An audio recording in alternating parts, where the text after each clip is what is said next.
Yeah, just really proud of the way the guys fought, competed. We had some really good leadership in this program that we've developed over the last 2 years. The captains for the week were John Brooks, Trey Swilling, Malachi Carter, and Devin Cochran. And this would be the first time we're repeating the captains. They did such a good job leading our team, getting our team ready to go with the mindset, with the attitude, the mentality, and then going on the road against one of the top teams in the country. Need that leadership and that focus. Jordan Dominic got ACC Defensive Lineman of the Week. Really proud of him. His growth, his development since we've gotten here just has been really impressive. How he's handled it is the right attitude, the right mindset. I called him yesterday when I found the news from Mike. I called Jordan right away before we released it, and just his attitude, how he handled it, how he appreciated it, but was ready to move on and put another good week of work in and to stay focused, even though he did have, 3 tackles for loss, a sack, 2 forced fumbles, a fumble recovery, and a touchdown. And he led the defensive line and effort index on our catapult unit. So just really, really proud of JD.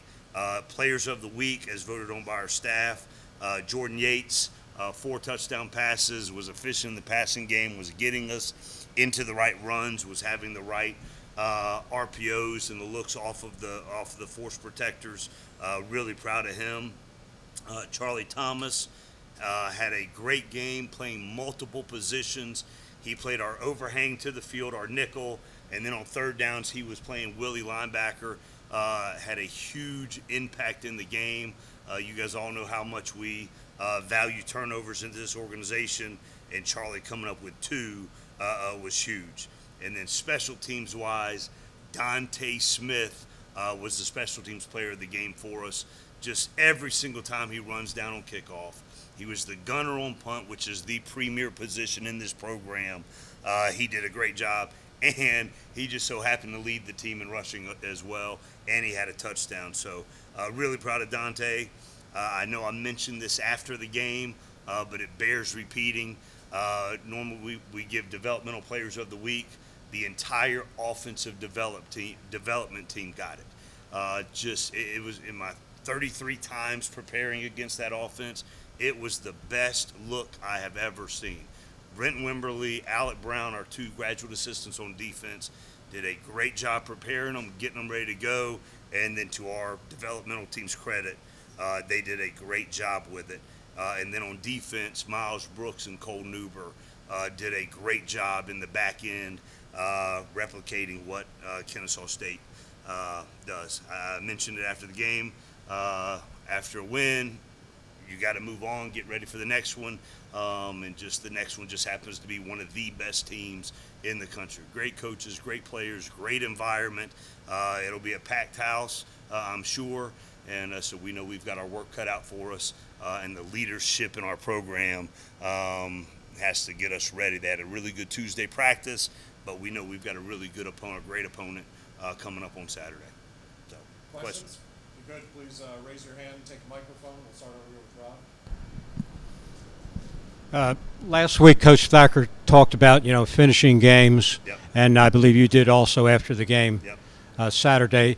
How do you address that issue? Yes, we addressed it out literally 33 minutes ago before we went into the last period of practice. I pulled them up, and I'm like, the last 2 games we've not finished. We've played really good at times. We've had stretches of playing really good football. We have to be able to finish. And the last period, I just challenged them. We have to finish this the right way. And then on Saturday, it's not a thing that I can bring everybody up and have a intellectual talk about the importance of finishing. We have to learn that in this program, and especially when you're going into playing in an environment against a team that we're playing on Saturday, you've got to be able to do that. Geoff, I was curious what goes into your decision on the number 1 quarterback, and kind of what are you going to be looking for this week as you make a decision, I assume, that may not be made, or as you talk about the ATL and all that. Yeah, so the biggest piece was on Saturday we had Geoff slated as emergency only. And we played it that way. There's a play, Jordan had his helmet pop off. We put Trad in for the play because we knew going into it Geoff was in an emergency situation. We don't talk about injuries in this program, but we do have 3 ATL quarterbacks that got to get ready, got to prepare at a high level to go into a hostile environment against one of the best defenses in college football this year and probably over the last 5, 6, 7, 8, 10 years. Ken? I'm curious, through 2 games, what have you learned about the team that maybe you didn't know before as far as strengths and weaknesses go? Yeah, so the thing, and I was just literally just talking to Mike about it, is their ability to focus. They're a mature group. There doesn't have to be a lot of rah-rah. There doesn't have to be a lot of dancing and extra things. We've got some guys in this program that just want to work. They want to go out there, execute the plan, play really hard, play really physical, and they're about business. Today's team run that we had, good on good, it was really good. Obviously, we're going to go back and watch the tape, but you just, as you go through a season, and especially once you start playing opponents, you really start to learn your team. They're very focused. They're locked in. They're dialed in, and they play really, really hard. And obviously, we're going to need to do that all week in preparation for this one. But I've been really pleased. I talked about the maturity that you could sense, you could feel early, and that is played out in the locker room, in preparation, in meetings, in practice, all of those things. And we just got to continue to get better with that kind of leadership. Charles? You've talked about the poise that Jordan has showed. He certainly didn't look like a first-time starter. Sure. What has that shown you about him if he is needed in his first road game? Sure. Yeah. I mean, just if you get to know Jordan, the competitor he is, the spirit that he's got, he loves football. He loves his teammates. He's a competitor, and I was really proud of him on Saturday. In this program, we don't worry about starters. We want everybody prepared like it's going to be their show on Saturday. And I think Jordan has done that for the last 2 years. So that then when he gets his shot, it's not a new process because he's been working on it his entire career. And that's what we try to teach all the young guys that are in our program. Develop a process early, perfect it as you go. Then hopefully you play so well you get a chance to play at the next level. And then you're ahead of the curve in the game because you do have a process in place. Now you're thrown into a professional setting, and some guys may not have the same process that you have, and that gives you an edge, that gives you an advantage. And I think that's just the philosophy of this program that helps guys when they get their opportunity at the next level. It helps them. Right over here. We'll do 2 right over here. Coach, obviously you guys played Clemson every year, but with Georgia playing them a little earlier this year, do you reach out to Kirby at all, just kind of that peek behind the curtain? Is that something you guys do, or is it all based on the stuff that you've seen in the past and what you see on tape? Yeah, what we've seen, again, we have tremendous amount of respect for Kirby and the game that they played in Charlotte. And obviously you look at things that they do schematically, see how it fits into what we do as base concepts or things that we can implement. But they did a really nice job. That was a really good game, 2 really good programs going at it. So, Coach, on Saturday, your offense looked very smooth with a run-pass mix of about 60-40. yeah. Might that be a plan going forward, or is that just kind of a game-to-game or intra-game decision? I mean, if you just look at what we've done since we were setting records at Temple and what we've been building to here, the multiplicity of what we can do, the way we can attack and change our attack in preparation and in real time during the games, it changes, every week and what teams are giving us and all those kind of things. I thought our assistant coaches did a really good job communicating within series, between series, of things that were there, things that we could do. So we just got to continue that collective experience and communication Saturday as well. Back over here. Coach, going off on Jordan Yates, I mean, speaking of just transfer portal and players, usually leaving. Jordan is a guy that's been here under your program the whole duration of the time, and he's finally got his opportunities to be able to play. What does that say about a guy that has literally stayed the moment when he literally could have been, had other decisions and other options? Yeah, I think that's a fair question, and just really proud of Jordan, how much he believes in what we're doing, how much he loves his teammates, and I think the other thing for us, that's a huge advantage in this day and age, is the value of this degree. I mean, you have a chance to get a degree from the Georgia Institute of Technology, the internships, the relationships, the networking, all of those things that come with being at such an elite academic institution in one of the most vibrant cities for opportunities and growth for when you're done playing.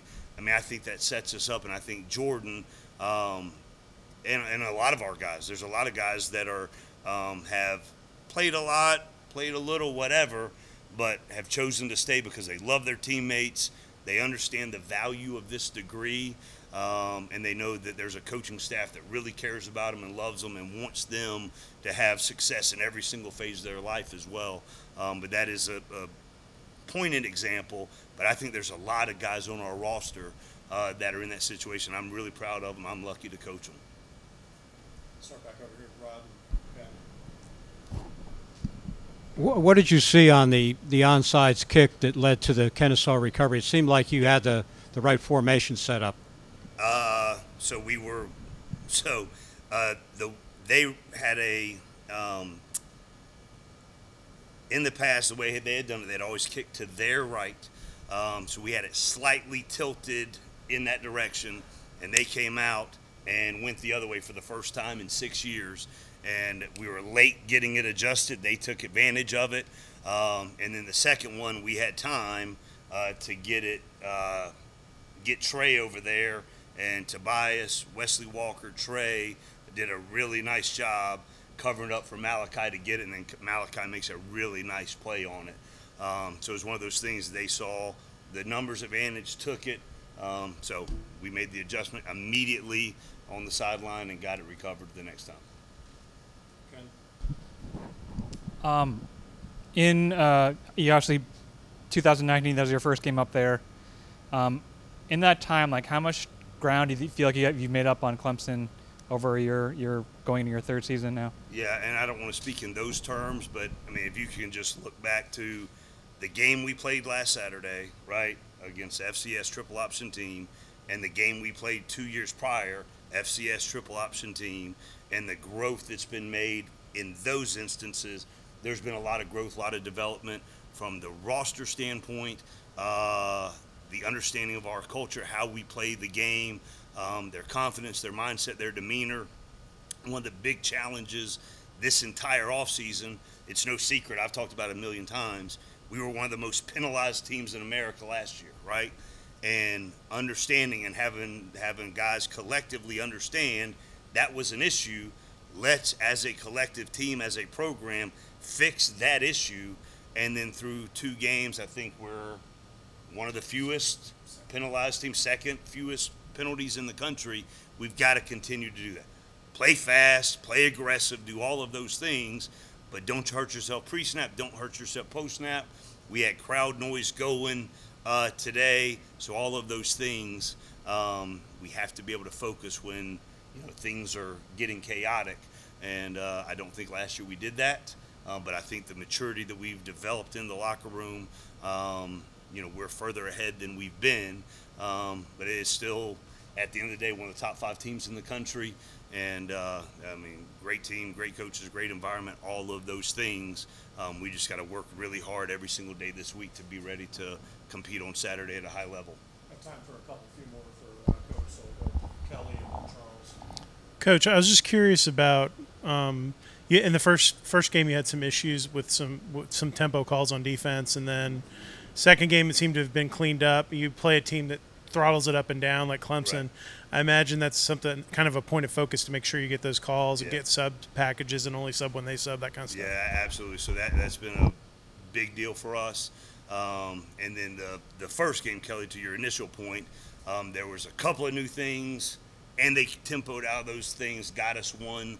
Is literally right there. What's that? Probably 72 yards away from us. Right, I'll never forget it. And discombobulated, getting lined up, getting set to a new formation, a new set. But those kind of things, play with poise, get your feet set, communicate at a high level.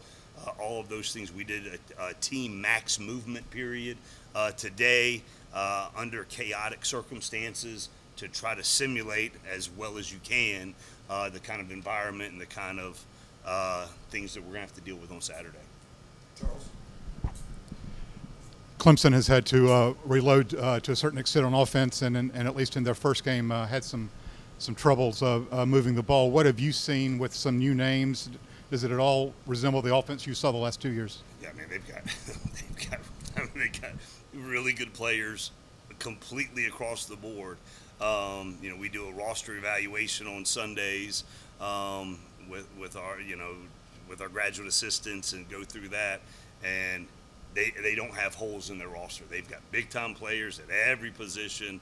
The quarterback does a really nice job, big, physical, got a great arm, runs the ball well. They're doing some other unique things too, but they've got really good players across the board, and they've got a really difficult scheme that, back to Kelly's point, it's multiple.